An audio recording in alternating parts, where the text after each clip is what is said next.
Hi guys, mega love shoutout everyone. Ito nga guys, isa ito sa mga project ko dito sa Pilipinas sa bahay namin yung magamit muli yung aming treadmill. Actually okay naman to kaya lang nauulan na ng ulan syempre.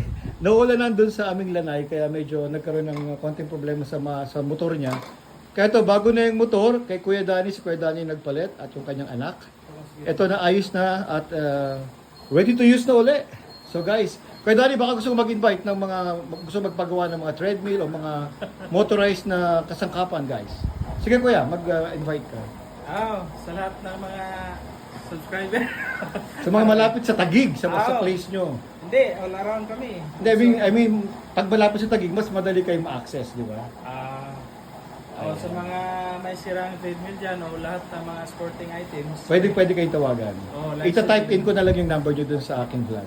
Alright, maraming salamat. Mag-1 minute na. Thank you so much.